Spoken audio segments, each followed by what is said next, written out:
Good evening, everybody. Welcome to the first meeting of two for Eastern Oregon for the 2024 Draft Oregon Big Game Hunting Regulation Proposals. My name is Mark Kirsch. I'm the John Day Watershed Manager for the Department of Fish and Wildlife, and I'm stationed in Pendleton, Oregon. We broke out Eastern Oregon into two meetings this year, and this is the Northeast Oregon meeting.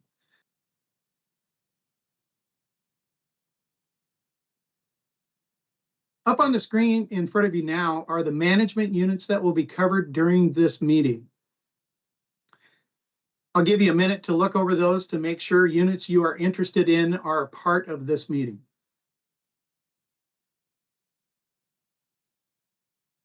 If you do not see a unit you're interested in for all of your hunts or even a portion of them, a second webinar for the rest of Eastern Oregon units will occur on Monday, July 24th. It'll exist in the same location that you found this meeting. Tonight, we're going to cover a review of the regulation setting process, and then also how to provide public comment and ask questions. So on the right of this screen, you'll see a QR code that you would use an activated cell phone camera to hover on, and it would provide a link on that screen for you to tap with your finger, and it would take you to the question page where you would input your information and ask your question. If you either do not have that ability or want to get to that same place a different way, go to myodfw.com and search 2024 Big Game Regulations and find the submission form following that lead. This QR code is going to appear on several screens during this webinar, and also there will be a small descriptor underneath the QR code for the other pathway to get to that form to ask a question.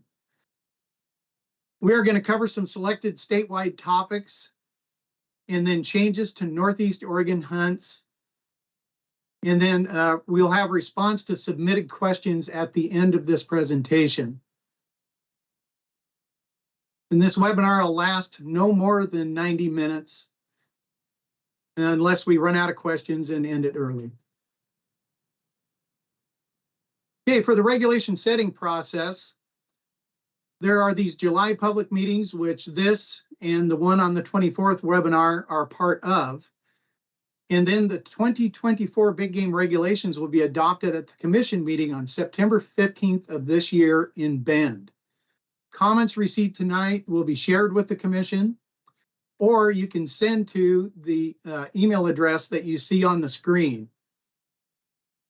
You can also testify in person or virtually on September 15th. It does take a 48-hour advance sign-up for the virtual testimony. And then the new regulations book should be out by December of this year.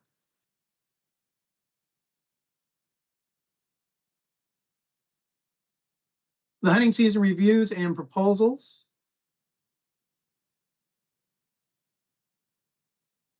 Okay, there were two major initiatives undertaken in the 2020 season to begin with, and a part of our commitment to those two proposals was to review them after 3 years of implementation.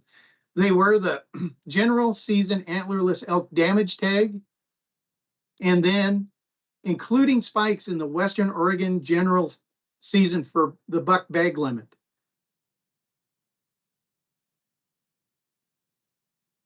Okay, so the general antlerless elk tags were set up to occur in several locations across the state where there is elk damage that is occurring, and during the time frame of the seasons, the answer would essentially always be yes to the concept of taking antlerless elk to relieve severe presently occurring damage.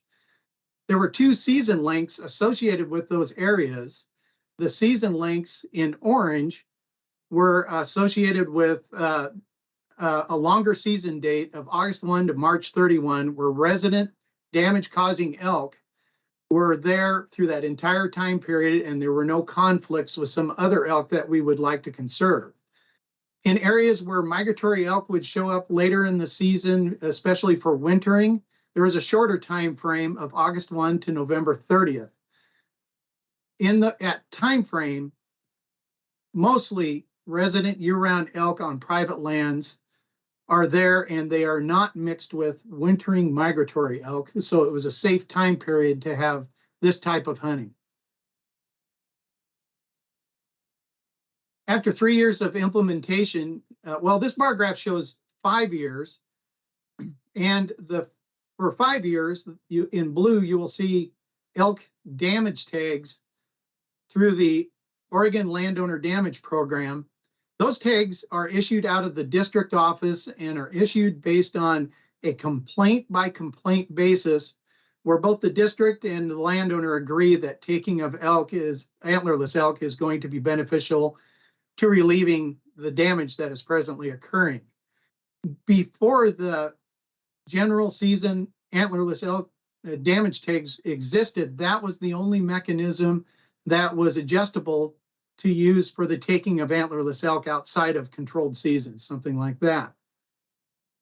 The portion of the bars that are in orange in this graph show the number of antlerless elk damage tags that were general that were issued. What you can see from this bar graph is once the general antlerless elk damage tags were available, more elk were taken in these problematic private land areas, and there was a drop in the number of Oregon Landowner Damage Program tags or elk damage tags that were issued out of the district office.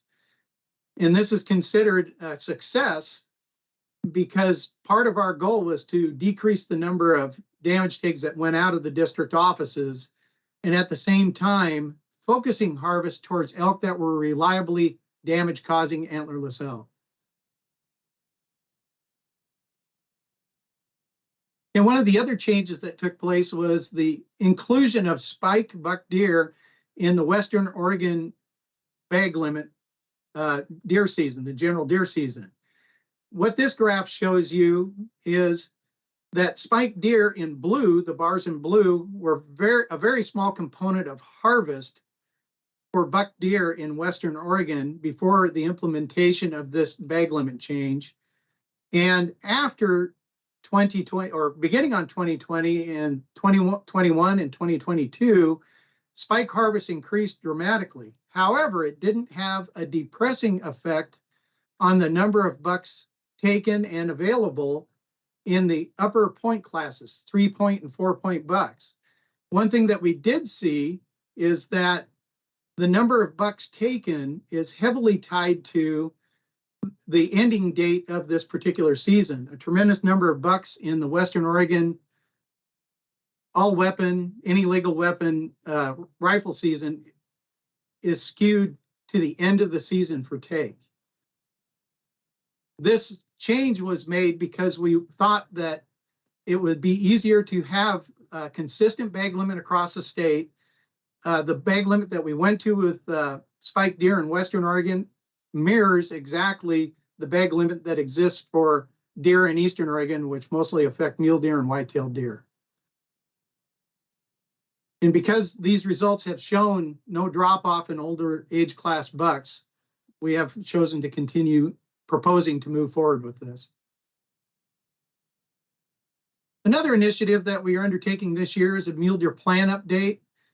The mule deer plan is out of date. It was last adopted a number of years ago and needs to be renewed. This year, we took on the task of updating this plan, considering the challenges that mule deer are facing, not just in the state of Oregon, but across the West. We are getting our fair share for sure. This was a good time to update the mule deer plan and then come up with some strategies on their management. So far, 5 draft chapters have been released and 2 webinars have been held to date. For more information on upcoming chapters, to view past webinars or to provide feedback, visit our website as is displayed here. And I'll pause just for a moment in case somebody wants to see that.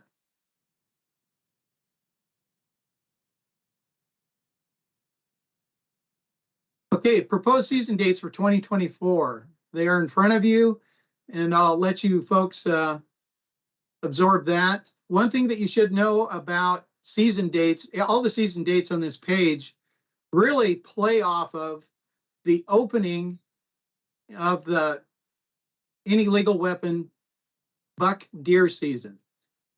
In this case, it's October 5th through October 16th.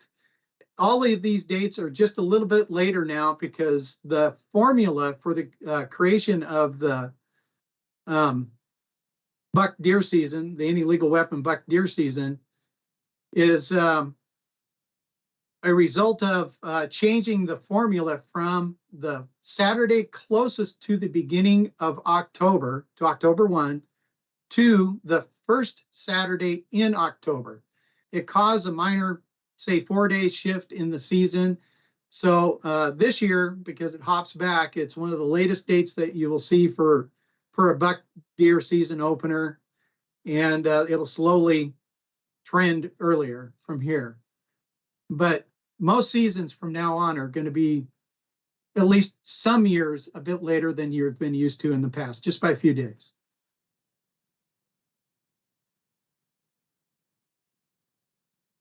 Okay, so tags for all the species covered in this meeting. As you'll see that most species did not change much. There is a bit of a change with bighorn sheep where there's a 24% increase in tags, and mountain goat where there's a 9% decrease in tags. Those two species will be covered in greater detail, and you'll see the hunts where those changes were made later in this presentation. With deer, you'll notice that it's a 1% decline. That's just reflective of the challenges that deer, especially mule deer, in the state of Oregon are suffering right now.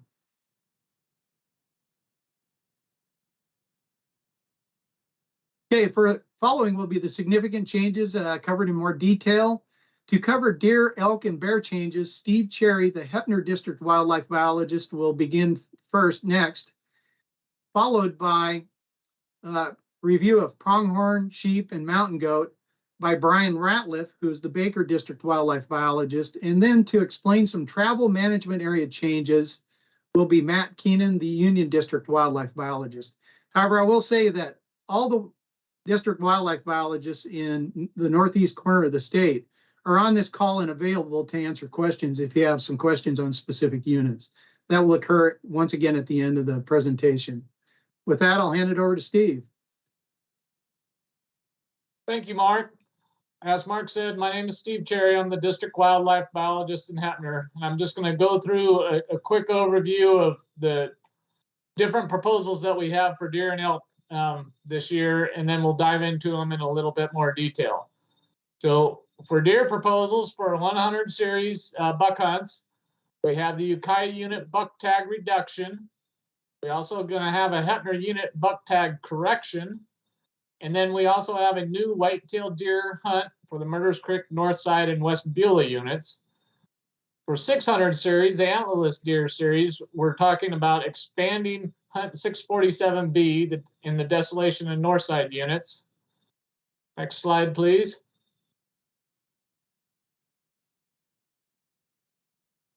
And then for elk proposals, we have quite a few more proposals, but really nothing super substantial. We're going to delete the 257A Elk Creek hunt in the Sled Springs unit, delete 258A5 Zumwalt number 5 in the Chest Nemes unit, change the dates on 258A4 Zumwalt number 4, increase tags for 245A1, which is a North Fossil private hunt, increase tags for 248D, which is the Heppner antlerless elk hunt, increase tags for 248R1, the Heppner unit either sex archery elk hunt, change dates on 253M, the Catherine Creek muzzleloader hunt, decrease tags for 252C1, Starkey experimental forest, as well as 252C2, this additional Starkey experimental forest hunt, and decrease tags for the 259X Snake River spike only hunt, as well as 259Y, the Snake River bull only tag. So next slide, please, Mark. And then finally, we have Spring Bear proposal to increase some tags for hunt 762A, Pine Creek, Keating, Catherine Creek. Next slide. So a little more bit detail on all those hunts. Ukiah unit buck tag 149. We're looking at a tag reduction. As Mark said, we mule deer in eastern Oregon and throughout their range continue to struggle, and certainly our area is no different. And you'll see changes based off of that. You know, this last year was generally a pretty mild winter with a little bit of strong winter here at the beginning and at the end, but for the most part, it was pretty mild.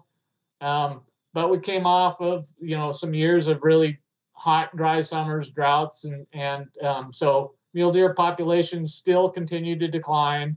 And so what you're seeing is a result of that. So for the Ukiah unit, we're reducing tags from 1,350 tags to 1,200 tags.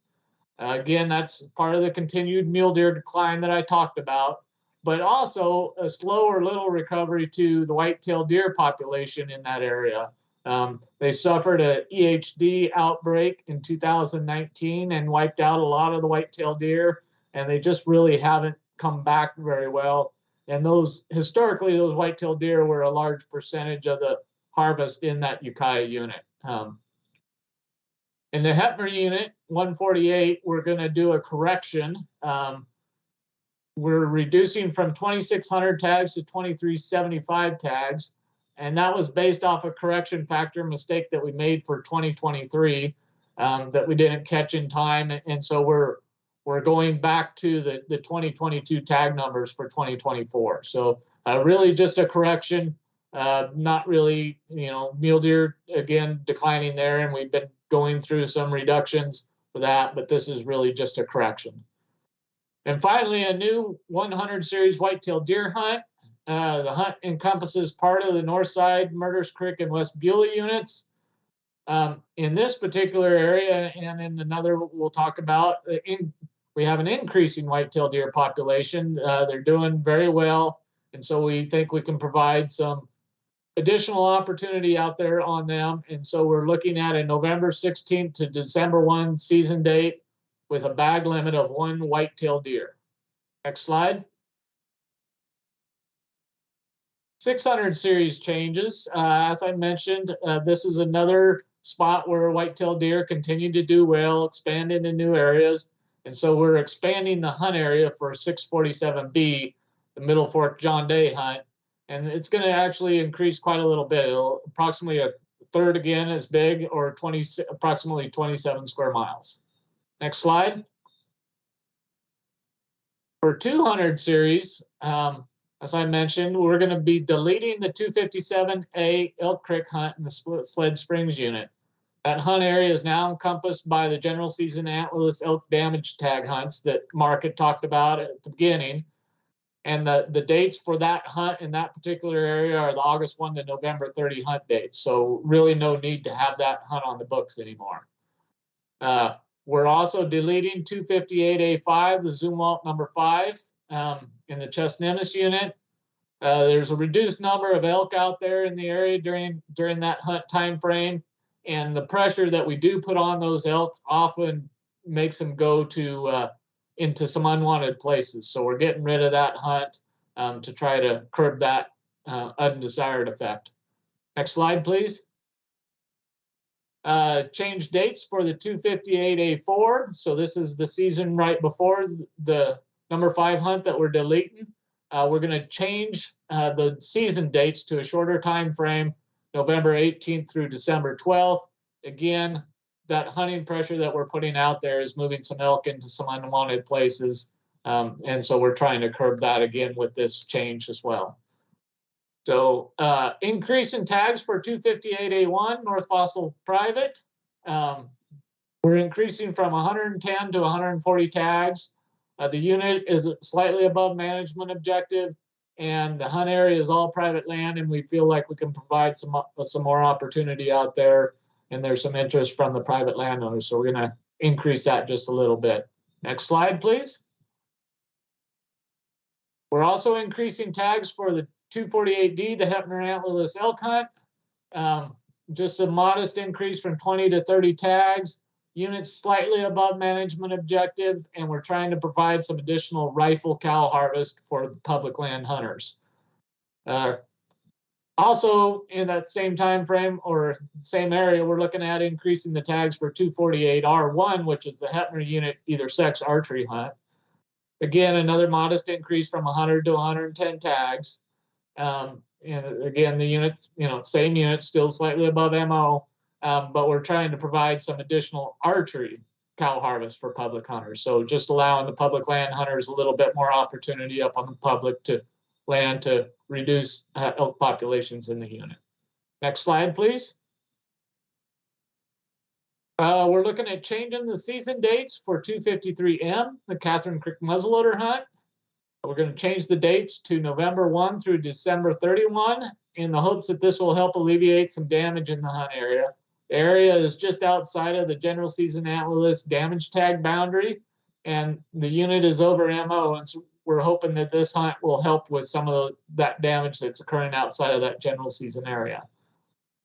We're also decreasing tags in the Starkey Experimental Forest. Hunt number 252C1 decreased from 15 tags down to 10. That elk population continues to decline inside the fence, and we're just trying to maintain a good opportunity for the hunters out there. Next slide, please. And in addition to the 252C1, C2 is also getting reduced in the Starkey Experimental Forest from 12 tags down to 18 for all of those same reasons, just trying to keep a good quality hunt out there for the hunters. And then we're also decreasing tags 259X in the Snake River. That's the spike only hunt. Reduced tags to 154 from 193. Units struggled with maintaining bull ratio. The average bull ratio has been 6 bulls per 100 cows over the last 3 years. So trying to get that number back up to around 10, which is the management objective. Next slide. And the last of the elk changes is the Snake River bull only tag, 259Y, reducing those tags to 165 from 204. Again, same reasons, just pulling some of the harvest out of the spike and the any bull hunt to try to get that bull ratio back up. Next slide, please. And finally, we have our black bear change, increase in tags on hunt 762A, it's the Pine Creek, Keating, Catherine Creek hunt, increasing tags from 400 to 450. We have an increasing bear population out there. Harvest rate's gone up over the last 10 years.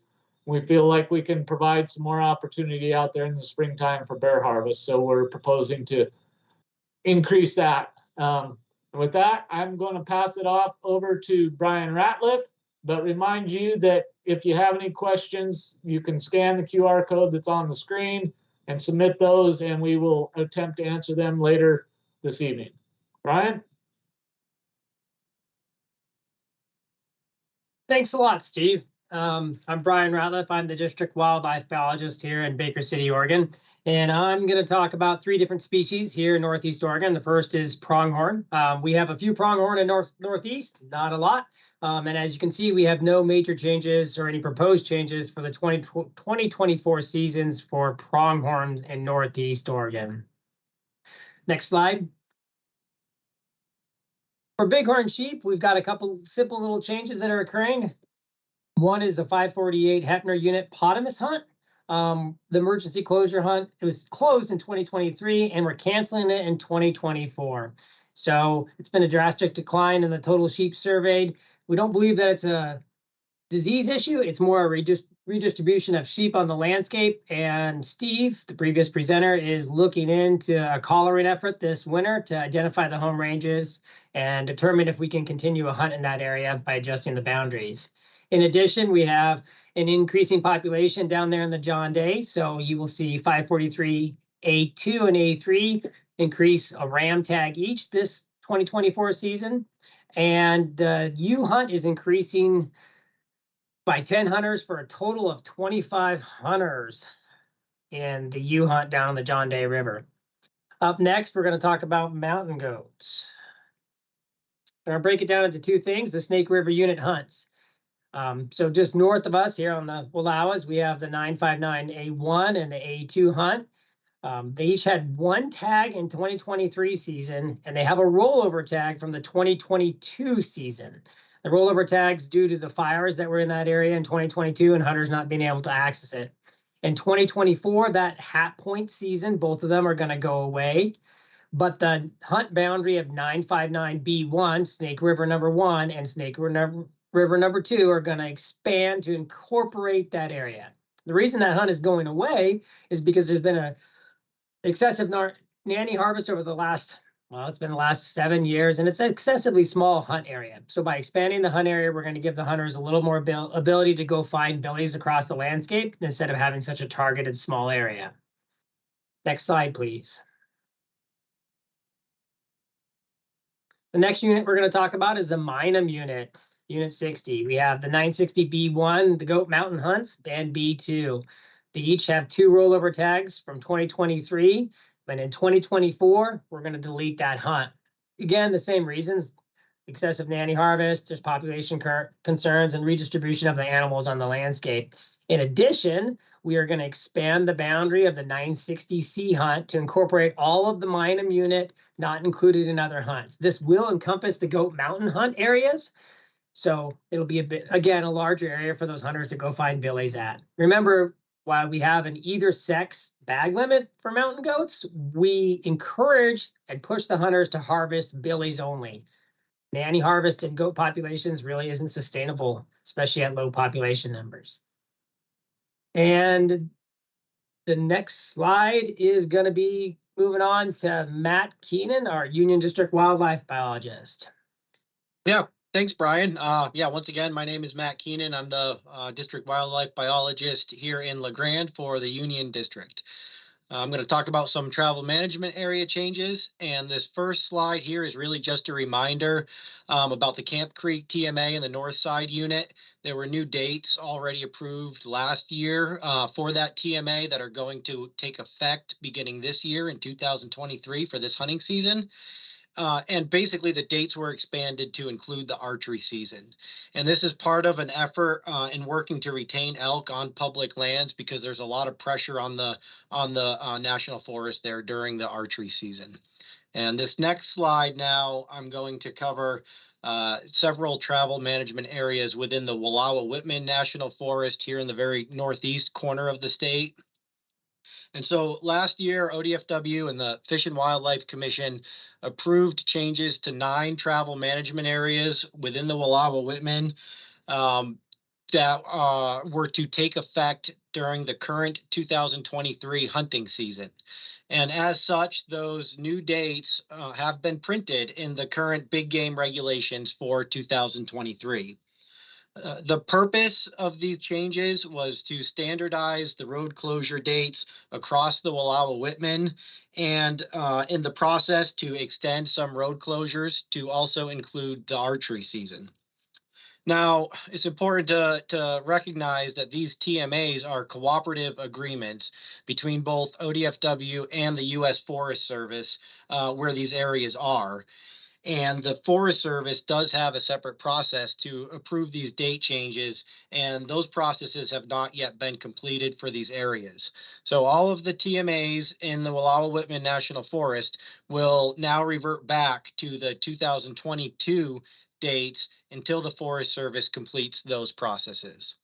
And this next slide here lists all of those travel management areas. Mark, if we could flip to the next one. There's 9 of them here, and this table will show you the wildlife management units in which they each reside. So hunters in these units, this may be something you're interested in. And really the takeaway message for anybody who hunts in these areas is that the dates associated with these TMAs, the road closure dates, will be as listed in the 2022 regulations, beginning with this current hunting season. So for the 2023 hunting season, reference the 2022 regulations for these travel management areas. And that's all I have on these slides.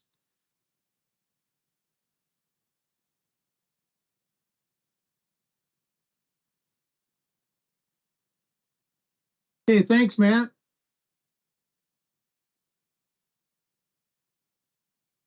Next, we've got a couple of housekeeping chores here before we start providing feedback. Once again, questions or comments tonight, please use the QR code to the right on this particular screen, and it has appeared on several screens. Or go to odfw.com and search for the 2024 Big Game Regulations to find the very same form. The commission meeting, once again, is on September 15th of this year in Bend, and comments received today will be shared with the commission, or you can email directly to the commission at the email address that provided on this screen. And you can testify in person or virtually. Once again, sign up is 48 hours in advance for the virtual testimony. New regulations book will be out by December of 2023.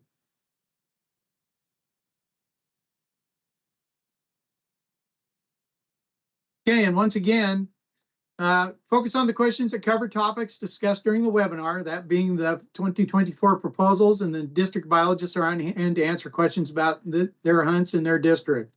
And to guide this along is Michelle Dennehy with our information and education folks in Salem to help us through it.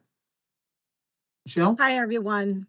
Thank you. So yeah, we're going to be taking questions for the next few minutes. I have a few already that I'm going to start with. In fact, Mark Kirsch, I can start with you. Hannah asked about the spring bear hunting structure. Why not have a quota system similar to cougar and salmon, as this could provide more hunting opportunities and assist ungulate calf fawn survival rates? Mark, can you talk about why the spring bear hunt is structured the way it is now? Yeah, the spring bear hunt is structured to accommodate harvest at a certain level based on the number of tags that are issued. It's very similar to how we do every other controlled hunt in the state in that regard.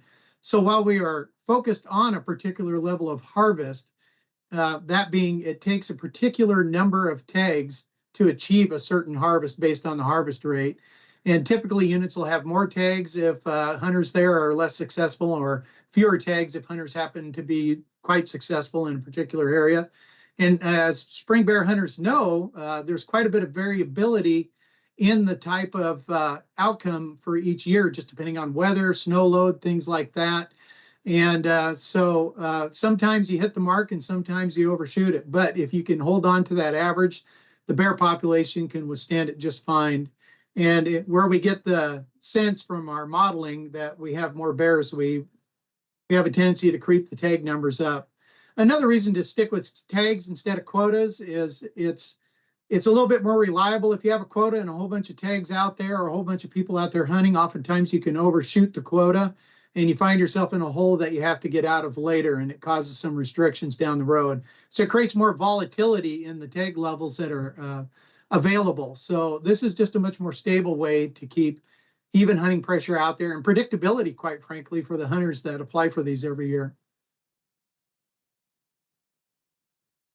Okay, great. Thank you for answering that. Next question is for Steve Cherry. Lance says, I would like to see crossbow use legal for disabled people that can't draw a bow during archery season. So Steve, can you talk about that? Sure, Michelle. Lance, the department has and the commission has looked at crossbows for quite a few years. We get a lot of requests for use of crossbows at for disabled people, for everybody to have their own hunt. And to be quite frank with you, the commission has really never wanted to go down that road. They stuck with draw locks for disabled people. But they have not wanted to go into crossbows for an option in Oregon. And certainly, that might change in the future, but that would all be done through the commission, and anybody can request these types of things from the commission. Okay, thank you. Next question is for Ryan in the John Day area. Wheeler asks, have you ever thought about doing a couple youth doe tags in the desolation unit? So if you can address that, Ryan. Yeah, Wheeler, that's a good question. I mean, like many deer populations throughout Northeast Oregon, our desolation population has declined substantially, especially over the last 10 years or so. So especially for mule deer, I don't think we have the populations to withstand even small numbers of tags. We want to be really conservative when we're seeing low fawn recruitment, low adult doe survival.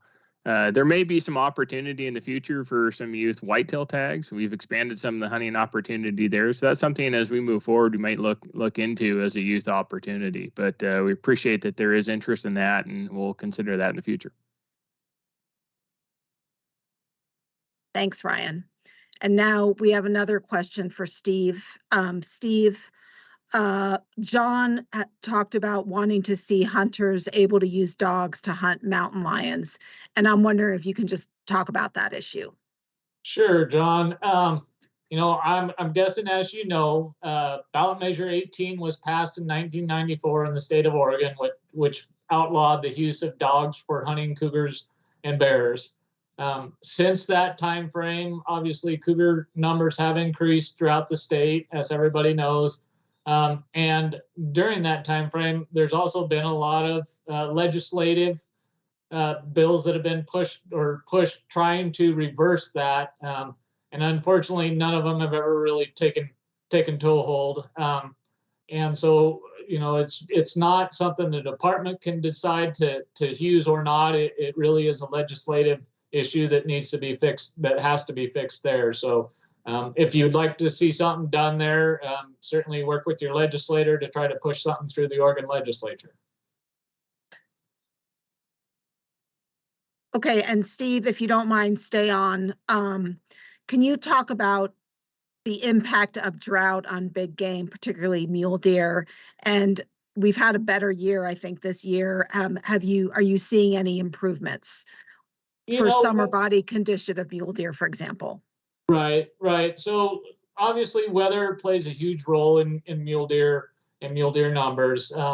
We are having a little bit better year this year. We are seeing mule deer in a little bit better condition. Last fall and this spring, we had higher fawn survival than we did the previous year, where we had the real hot, dry summer and things were really bad.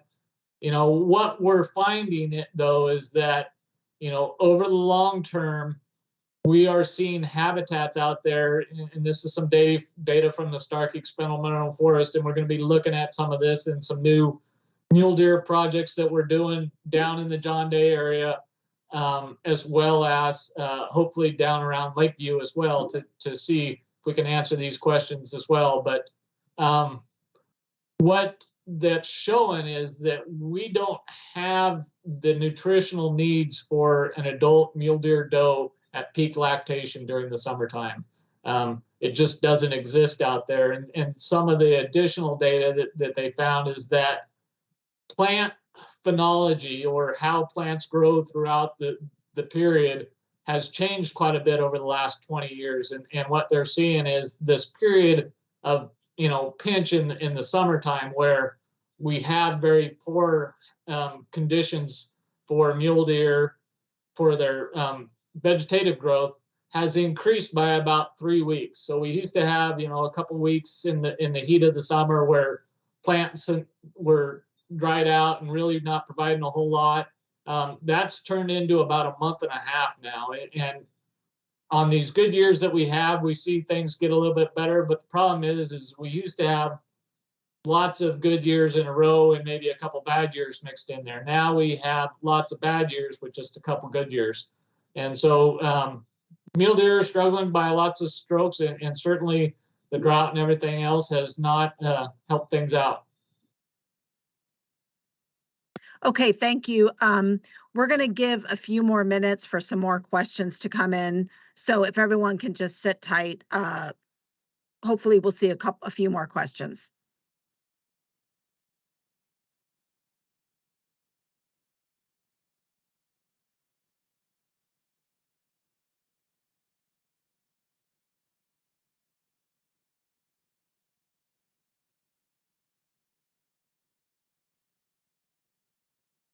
Okay, and we actually do have another question from Hannah.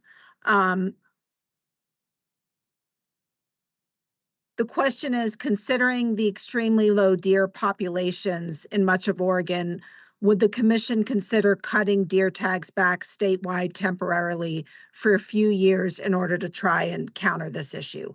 So Steve, if you wouldn't mind taking on that one. Sure. Thanks, Hannah.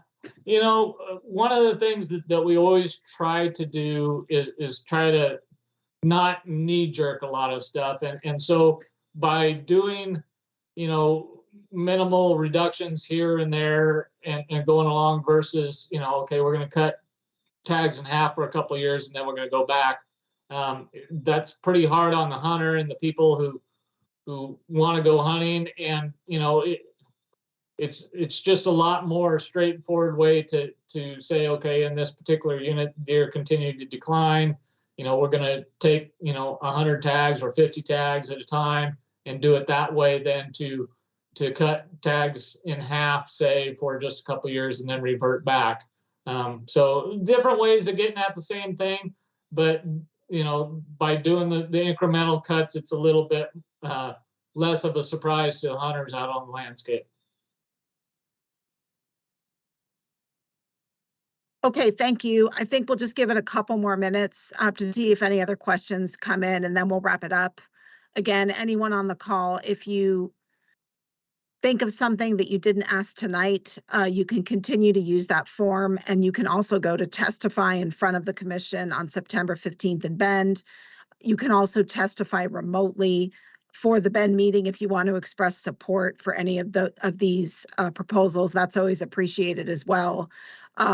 So again, September 15th in Bend, and if you look on odfw.com under our commission page, you'll see how to register for remote testimony. But I'm just going to give it a couple more minutes to see if anything else comes in.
Okay, we've got one more, and then this is going to be our last question of the evening.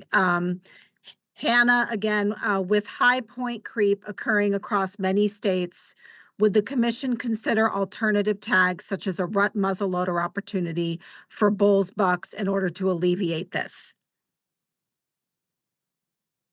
Yeah, I can answer that, Michelle. So I think there is potential. I mean, everybody talks about high point creep and what it takes to draw these hard to draw hunts, and some ways of getting some of those points out of there. I can say, at least for our district, specifically for elk, we've got the Pole Creek muzzleloader hunt out there. It's right before elk. It's right after buck season, right before first rifle elk season. And it used to take about 6 points. Now it takes about 12, 13. It's a hunt. It's a very small hunt, 25 tags. But I think it's something, hunts like that would be something, that the commission would certainly consider. At the same time, we just went through a process where we tried to simplify our regs. So we're always trying to balance that back and forth and provide opportunity that the hunters are most interested in. But I think there's certainly some opportunity for the state to look at some additional hunts to help with point creep and a lot of other issues that we might look at. Obviously the controlled archery elk hunting will change some of that as well, and we'll have to sort of see how that all falls out in the next couple of years. But trying to come up with some answers for that to help sort of keep that from creeping up and maybe flatten off a little bit. Hope that answers your question. All right, well, that's it for questions. Thank you everyone for coming. Again, if you think of something later, that form should be up for a little bit, and you can also email the commission at just odfw.commission@odfw.oregon.gov or come to the September 15th meeting in Bend remotely or in person. Thank you again for coming tonight.